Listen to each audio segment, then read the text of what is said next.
So welcome everybody to Space Analog Stories. Today I'm going to introduce to you Dr. Sian Proctor. Sian is a geoscientist, explorer, and science communication expert with a passion for space exploration. She's an analog astronaut and has completed analog missions at HI-SEAS, MDRS, and LunAres. Sian is passionate about how we can more efficiently feed humans on Earth by engaging in sustainable food practices used in space exploration. She has a TEDx talk called Eat Like a Martian and published the Meals for Mars cookbook. Sian is a geology, sustainability, and planetary science professor, has a bachelor's degree in environmental science, a master's degree in geology, and a PhD in science education. She was a finalist for the 2009 NASA astronaut program and has appeared in multiple international science shows. So Sian, welcome. Thanks for having me. Oh, it's really great to be here. It's an absolute pleasure. So would it be okay if you just gave us a little bit of a background onto kind of where your love for space started and how that led to your involvement with space analogs? Yeah, I'd love to. So I was really fortunate to be a moon baby. And what I mean by that is I was born on the island of Guam. My dad was working for a contractor that was working at the NASA tracking station there, tracking for the Apollo missions. And so I was born 8.5 months after Neil Armstrong took those famous first steps on the moon. And my parents my dad worked on from Gemini through Apollo 13 missions for NASA. And then, so I always grew up with space memorabilia on my dad's wall. Like he got Neil Armstrong's autograph that, you know, personalized to him saying, "Ed, thanks for all the help, Neil Armstrong." Wow. And I had, and these Apollo 11 certificates and coins and all of these really cool things. So space was always in our house or in my space. But I was obsessed with military aircraft. And as a kid, I built model airplanes. I loved aviation and I wanted to fly. I wanted to be a military aviator. And I saw being a military aviator as the way to becoming an astronaut because of course, the Apollo missions and the right stuff and who they took was test pilots. And, you know, the whole idea that it was only men didn't really daunt me. I was like, yeah, you know, I can do this. But back then, if you got glasses, if you wore glasses, then you got military, you could not be a military aviator. That's not the case now. But so once I got glasses at age 15, around there, I just was like, oh, well, I'm never going to be a pilot, so I'll never be an astronaut. So space is out. But I've always had a love of science. My dad was very encouraging for us to become scientists or engineers. And so I just went off and became a geoscientist and traveled and taught around the world and did all kinds of fun things. I got my pilot's license because I always wanted to fly and got scuba certified and all of these things. And then one day NASA put out a call for astronauts and I didn't even see it. Somebody else saw it and they emailed me and said, "Hey, NASA's looking for astronauts, you should apply." And I was like, what?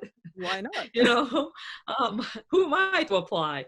But I did, and I ended up being a finalist, and that kind of rekindled my love of aviation and aerospace in a new way. And then a few years after that, I got another friend recommended me to participate in the HI-SEAS analog habitat mission that was funded by NASA. And I guess I have friends who just think I will apply for really interesting things, and I do. And I was fortunate that I got selected for that. And I got to live in the HI-SEAS habitat for 4 months investigating food strategies for long-duration spaceflight. And that really got me on the analog track. And I've been living in Moon and Mars simulations ever since. Wow. So was that 4-month mission, was that the longest mission you've done? And that sounds like a very long period of time. There must have been a lot of difficulties associated with it. Yeah, 4 months. It was the longest one. We were the very first crew to live in the HI-SEAS habitat.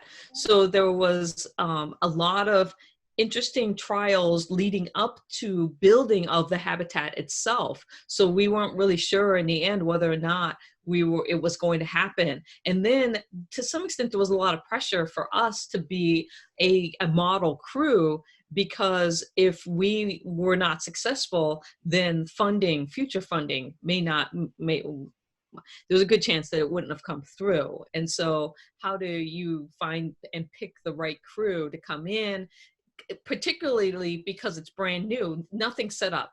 The systems haven't been tested. The food hasn't been like set up, all of the protocols. And to some extent, that's kind of what you think from Mars is that you're going to go out there and you'll have all of this stuff that has been dropped basically there. And then when the humans arrive, you might have robots that are assisting in trying to put stuff and organize it before you get there. But then the humans have to come in and say, okay, are these systems working, and checking and making sure it's all integrated. And so we played that role. And so a lot of times people don't think about that very first mission and how critical it is to you're be kind of successful paving for the future way. missions. Yeah. Yep. Setting up for the future missions coming after you. Mm-hmm. So I guess that's leads on to a question I had, which is, what, in your opinion, do you think are some of the difficulties with space exploration that analog missions can help to address? Oh, there's so many difficulties. Again, because space is hostile and wants to kill you, whether it's the moon, Mars, or on the way. It's one of the most important things that people don't think about is crew cohesion. Yes. And so how do you select people who can get along with each other for a long, long, long time in a very confined space and not want to kill each other? And so that is something we can research here now in analogs, but we can also test systems. We can test robotics. We can test, microbes and food, ways of growing food, and all of these kind of things that we need to understand if we're going to be successful. And we can do that in these analogs. What did you personally find the most enjoyable and also the most difficult for your long mission? The most enjoyable by far was going out on EVAs, that's extravehicular activities. They still use that term, but it's basically leaving the habitat in a spacesuit and going and exploring the volcanic terrain, getting into the lava tubes. As the geologist, geoscientist, I loved being outside. I also loved getting outside at night and doing the photography and all of that. One of the most difficult things is getting in and out of the spacesuit. And so depending on how technical it is, that you generally can't do it yourself. And so that's one of the things that you want to go out. Going outside is an endeavor because getting on the space, getting yourself ready with all the equipment you need and all of the things, then getting into your suit and all of that, then waiting in the airlock to simulate the pressure differences, then going outside and doing whatever activity you have to do, and then coming in and then reversing all of that. So it's hours. You've got to block off hours. So how does high seas compare to your experiences with MDRS and LunAres as well? What's great about all the analogs that are popping up around the world is they're all slightly different from each other. No two ones are the same. And so that's the case for habitat design. It's the case for the terrain. And so Mars Desert Research Station is really cool because it's really remote in the United States. It's in Utah, but it's sedimentary rocks. So different kind of feel to it. And they have different equipment. So they actually have ATVs. So you can put on your spacesuit, go outside and ride an ATV out into a remote location and collect samples or do something that's interesting. And so that's cool. But then you go to high seas, and high seas is all volcanic. And there's no trails. You are literally walking over sharp, jagged rocks, lava and hoi hoi that has cooled and solidified. And there are lava tubes and skylights and danger where if you fall or if it caves in, or if you just twist your ankle. So very, very hazardous, kind of more difficult terrain to navigate. And then you go into LunAres, which is all contained within a habitat, and they have a simulated dark crater that's inside a hangar. So you don't even get outside, and you go into this dark hangar and you experience their landscape that way. And so just unique in so many different ways. And that's what's fun, is to look at how these different analogs are laid out, also from how do they lay out the bedroom situation, and do you get your own sleeping quarters or not, and those kinds of things. Yeah, so they all have a lot in common, but it sounds like they're actually very different from one another as well. I mean, the high seas with the highest risk factor possibly being high altitude, being lava rock. It is because of the geologic terrain. Yeah. And it's not that MDRS doesn't have interesting terrain. It does. It's just different. Yeah. I really like the lava tubes, just because when I think of Mars and future habitats and stuff, and us taking advantage of the ground, that underground tunnel as a natural shield for radiation. And so that's fun to investigate. Is it safe to crawl around through lava tubes and tunnels? I imagine if they're big enough, yes, but no, yeah, that's one of the things, is that's fun. The part of the exploration part that I really enjoy is kind of, how do you navigate this space and make sure that you're safe? But you can imagine, so you have a skylight as an area of a lava tube that's collapsed in, and then you can go through that skylight, and you can literally crawl through the lava tube, and some of them are really big, where the big rooms, and you go all the way, and then there's another skylight, and you can emerge at the other end. And so there's really interesting things like that. So a lot of times you get these lava tubes that are really long, and then they'll have skylights that have fallen in or broken in along the way. You just got to hope that you're not over one of those lava tubes and it falls in, or Hawaii has earthquakes. It's volcanically active. And so I actually felt an earthquake during our first mission at high seas. Wow. And then, so as a food lover, which I know that you love your food, obviously, how did you find the diet that you were on whilst you were on these missions?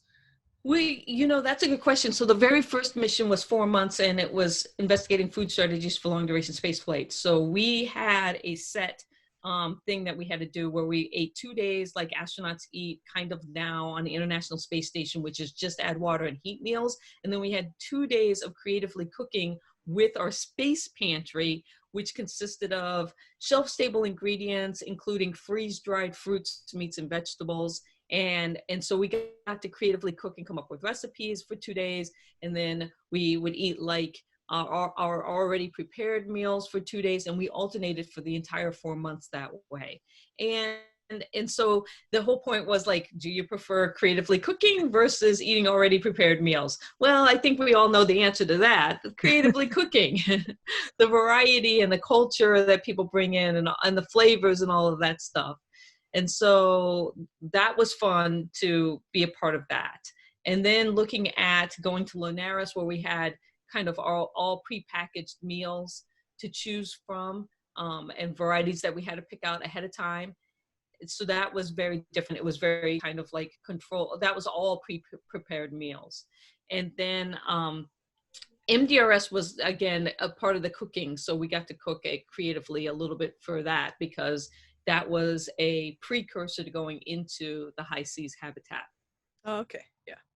So can you share with us any like funny or interesting stories of things that may have happened to you on your analog adventures?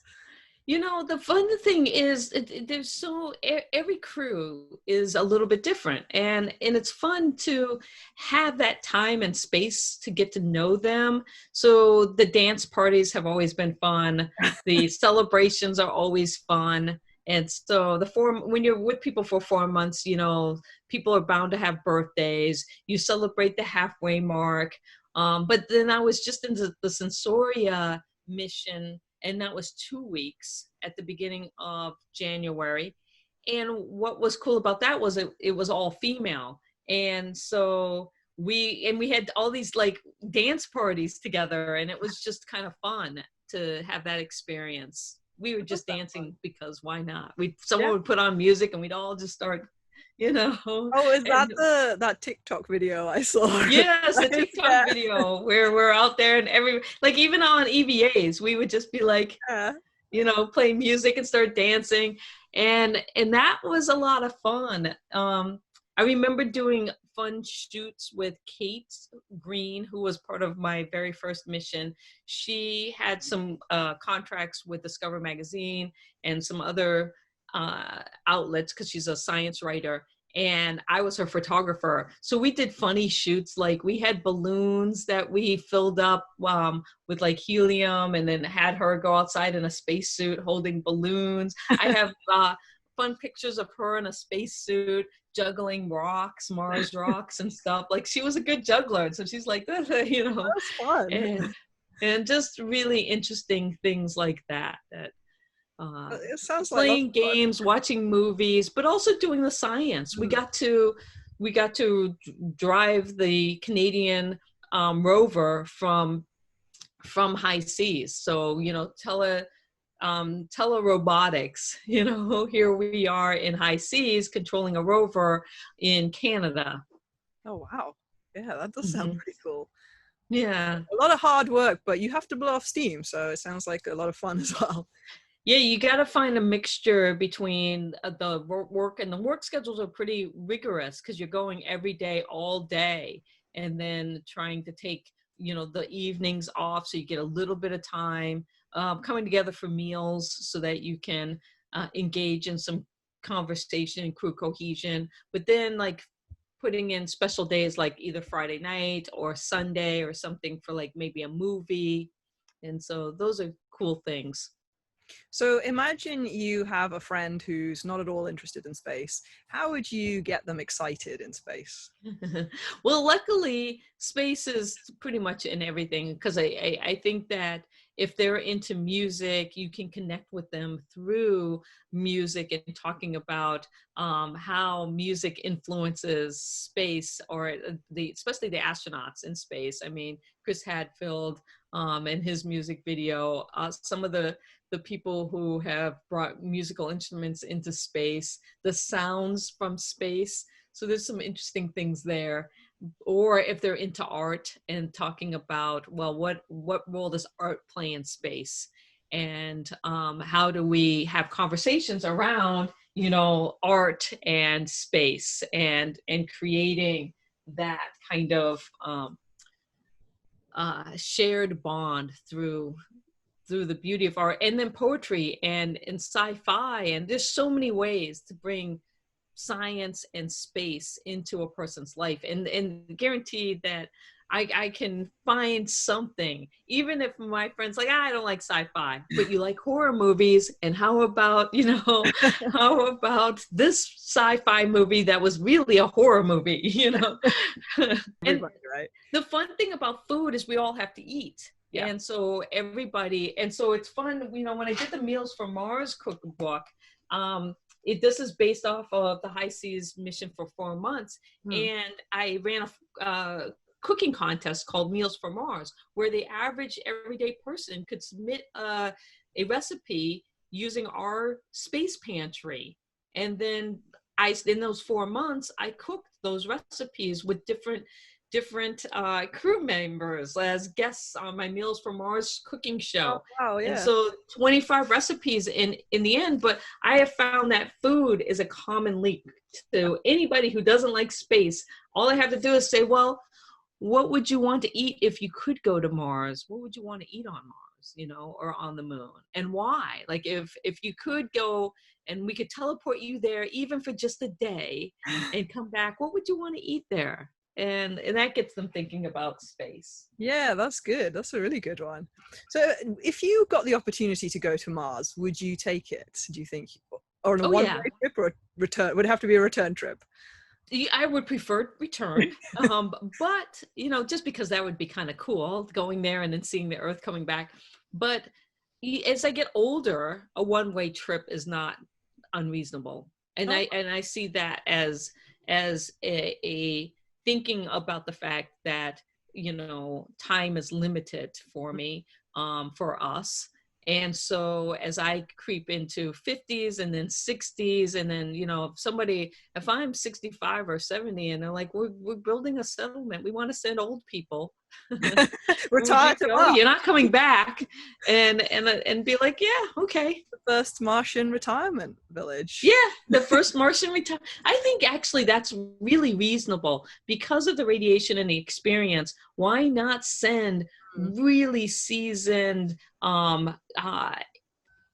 individuals who have had a lot of good experience when it comes to engineering and science, and can go there and put in 5-10 years before the radiation kind of gets you. Yeah.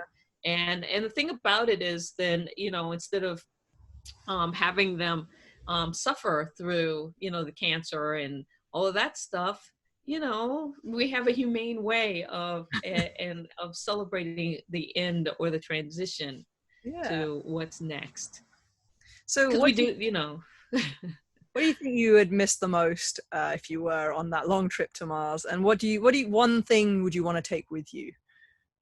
You know, what I would miss, I think the most would be things like wind on your face, sunlight. I mean, I'm a sun devil. I live in Phoenix, Arizona.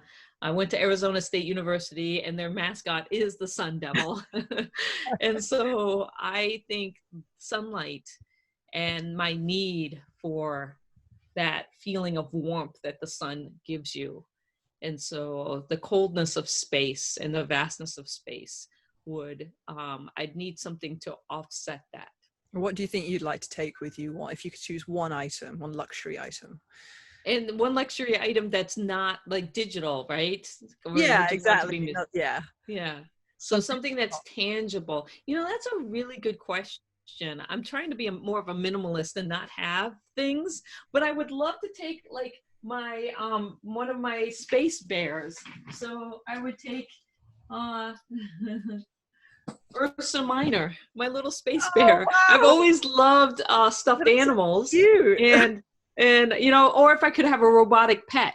So if I couldn't have a robotic pet, then I would take Ursa Minor with me. But if I could have a robotic pet, you know, or a robotic assistant, that, you know. This is something I was thinking about, and I thought maybe this is like a ridiculous thing to even consider, but I'm an animal lover, and yeah, if I was to settle on Mars, I'd want like a dog or something with me. But then that's a lot to ask of an animal, to drag them with you to a place you like know, that's one of the things where with my art, I just did one that was kind of fun, where I do kind of like Afrofuturism for my art. And so this is my dog knot. And so could we have a robotic, you know, I love that. Dog that you can take with you that is Mars ready, you know? And so I love the idea. And when we were in the high seas habitat for 4 months, we actually, one of the studies was robotic pets. And so our engineer, Simon, brought in 2 robotic pets for us to play with and interact with the sea. I probably have a picture of, one of them was a dinosaur, and the other one was this weird fluffy purple thing. But the purpose of it was to actually see whether or not, you know, that helps, especially if you're a pet lover. Sitting next to the 2 robotic pets. So we had a dinosaur and then the purple thing here. And there's Jaira next to, so that was, it's a valuable study to think about how we love our animals or some kind of interaction with animals. Especially when you're away from like nature, the nature of Earth. You know, we all know the benefits of nature, the benefits of pets. So I think from a psychological point of view, it can only help. From a welfare point of view, that's where maybe the robotic pet comes in, which is, I love that blue fluffy thing. I don't know who creatively came up with that strange blue fluffy pet, but it's cute. Yeah, it reminds me of the Star Trek Trouble with Tribbles, you know, the fluffy, the tribbles that kept multiplying, like having a bunch of those just kind of hanging out in the habitat. As long as they don't multiply that much. Yes, right. Everybody has their own like little robotic pet that hangs out with them. So just to conclude then, what's for the future for you? Like, what are you working on currently, and what do you think you'd like to work on in the future? You know, that's a really good question. I do like living in analogs and advancing human spaceflight research through that. I'm continuing to think about food and how getting people interested in space and how the technology we use for preserving food and how that can be brought back to Earth and make us more sustainable here on Earth and help with food waste and things like that. So I'm always kind of thinking about that initiative. And then my space art, trying to open up the conversation about what it means to be you know, a person of color, kind of Afrofuturism, you Yeah, know, thinking about right. Tourist. mechanical, androidy kind of things, and how art can get people thinking about the future of humanity, and especially Black people and their narrative in space. And we how do we get more people of color into Yeah, space? yeah, that's important. Uh, is there anything else that you'd like to share with us, and how can people follow your work and be in touch with you? Yeah, I think mainly that the last thing I'd like to say is that solving for space solves for Earth, and that even if you're not a space person, supporting space initiatives really does help us become more efficient here on our planet through all of the science and technology, the innovation that we get from that, and the efficiency in food, water, energy, shelter, all of that stuff. And then you can follow me at Dr. Sian Proctor on pretty much all the platforms. That's just DRSIAN and PROCTOR on Twitter, Instagram, and Facebook.